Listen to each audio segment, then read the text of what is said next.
Hello everyone, welcome back, and thank you for joining us on the Live Unreal with Glover U podcast, where every week Jeff Glover will dive deep into the questions that you are asking.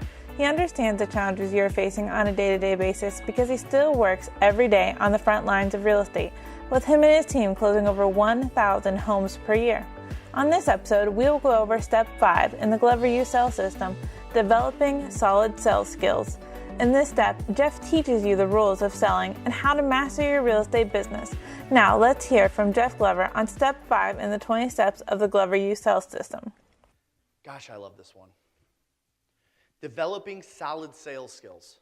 Unfortunately, not all of us were lucky enough to be introduced to some awesome, great leaders and trainers and mentors early on in this business. Unfortunately, there's not a lot of people out there talking about being a great salesperson. I was fortunate to meet early on Floyd Wickman, Mike Ferry, some of the best in the business that taught sales. Now, of course, I would like to think we've updated it and we've upgraded it, but the reality is not all of us got to spend time in those types of seminars and those types of sessions. And as time has gone on, there's been less and less of them. Why? Because less and less people have been exposed to that.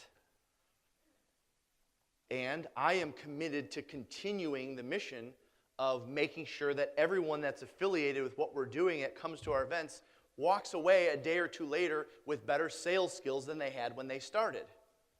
Because as you already heard me say, I don't care what technology comes out. Some of it's going to disrupt us. Some of it's going to make our life easier. We're still going to have to be in front of a buyer and a seller. And we're still going to have a conversation. So I wrote down there's 3 important rules of selling. Rule number 1. And this, you'll hear this and say, gosh, that sounds so basic, but I guess I never thought of it that way. Rule number 1 of 3 important rules of selling. Ask great questions. The best salespeople have the best questions.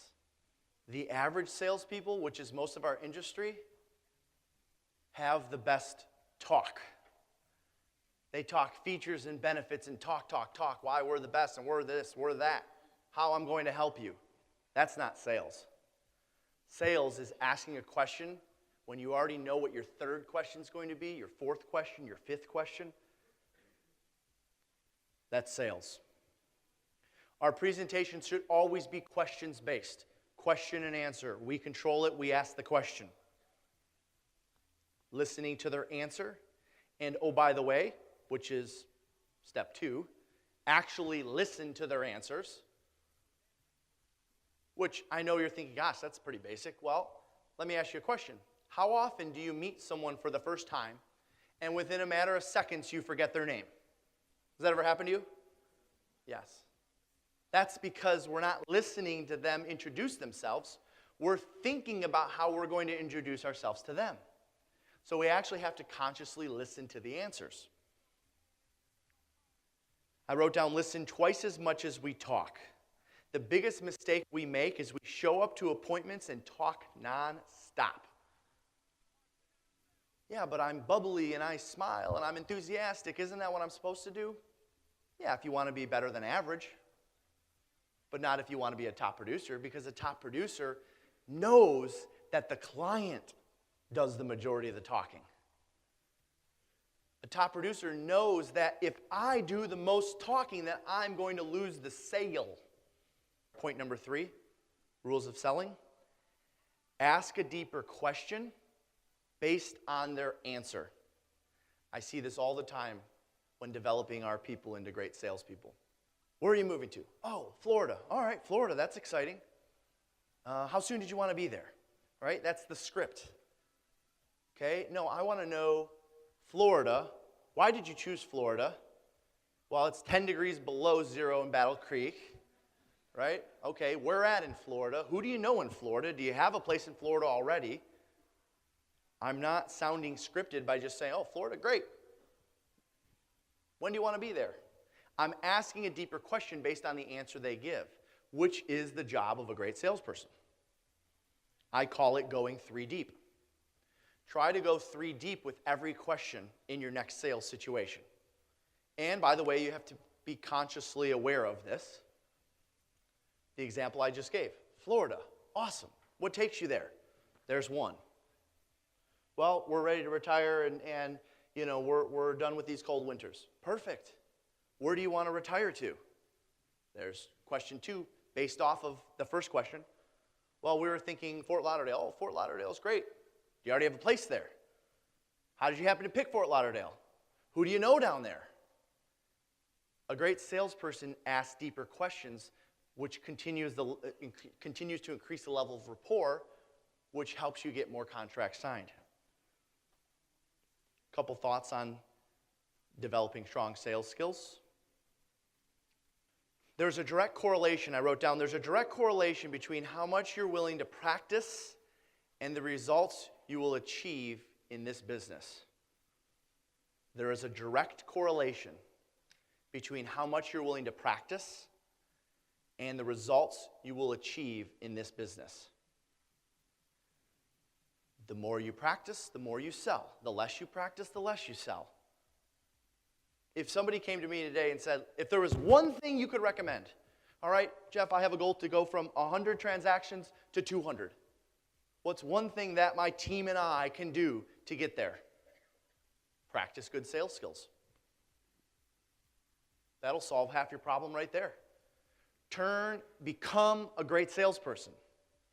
Teach your people to become a great salespeople. How do we do that? We role play together. We script practice together. We chant scripts. We write them down. I'll never forget the very first mastermind that I wanted to be a part of. They made me, for 30 days in a row, write out my listing presentation, and this was back when faxing was popular, fax it in. I had to write it out every day for 30 days. It was part of the application to be a part of this mastermind. And oh, by the way, when you got into the mastermind, the admission was, okay, great. We have 7 prospective members who have all, this is a true story, 7 prospective members who have all wrote out their listing presentation once a day for 30 days. They sent it in to us, and these 7 want to be a part of this mastermind. Okay, great. What do we have to do? It's day 1. Yes, I'd love to be a part of it. Okay, here's what you're going to do. Thank you for submitting your listing presentation once a day for 30 days. You're going to get up in front of the group, and you're now going to present it. That was the admission to get into the listing, to get into that mastermind, which at the time was a mastermind of agents, individual agents, selling 100 homes a year. That was the admission to get in. So guess what we do at Glover U? We have our agents videotape their listing presentation and send it to us, and we critique it, and they get graded, and we tell them what they're doing right. We tell them what they're having challenges with. We help them become better salespeople. I wrote down, remember, if we don't sound like a strong salesperson, then they aren't going to believe that we are a strong salesperson. And by the way, it's okay if we're not there yet. That's where the scripts come in. I remember early on in the business, I started when I was 18. From time to time, I would get asked, of course, how old I was. But most of the time, I did not. I'd actually have people come up to me and say, gosh, don't they ask that all the time? No. Because I knew that if I had mastered my dialogue, if I had mastered my skills, they wouldn't ask that, because I'm going to sound better than the next guy that comes in. That would happen from time to time, but it wasn't a regular thing. So if you're in the room, and it's okay if you're uncomfortable, this is part of the growth process. If you find yourself getting asked that pretty regularly, then that means you need to improve your sales skills. You need to work on your scripts, because when you have great sales skills, they don't ask that question. Instead, when they walk out, they say, wow, that's a polished professional. Speaking of practice, I wrote down, practice revolves around 2 key issues. Number 1 is the time you spend practicing. Practice revolves around 2 key issues. Number 1 is the time that you spend. Number 2, the intensity of that practice. Honestly, for those of you that are involved in role play, which I role played literally 4 or 5 days a week for 10 years in a row. Honestly, how intense are your role plays? Is it a little bit of a role play and then some chit chat? Is it some serious, intense, with great questions and great objection handlers and back and forth battles? Because that's what it was when I role played. We got right to the script, and I got objections thrown at me, and it was tough. People would change up their personality style on me, so I had to adapt to them. Honestly, what does your role play look like today? A. B, how much time are you putting into it? So I wrote down, what is the biggest difference between someone who is so-so with the scripts and someone who is considered a script master? The amount of time you spend on it. That's the biggest difference. Between someone that knows the scripts and can maybe recite them and does pretty good on the phones versus someone who has mastered it, the amount of time you spend. I was in my 7th, 8th, 9th year of selling over 100 homes a year, which, by the way, I did for 10 years in a row. From 2008 until 2019, 100 homes a year personally. One year I got up to 220 personally. And oh, by the way, I still found time to role play every single day. And it's still part of our job every single day. So I'm going to give you 6 key rules of role playing. Rule number 1, show up on time to your role play appointment.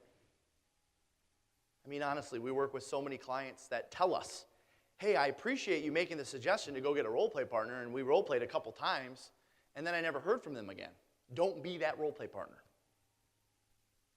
Make sure you show up on time and commit to what you said. The first person who misses, you start to lose trust and you lose a good role play partner.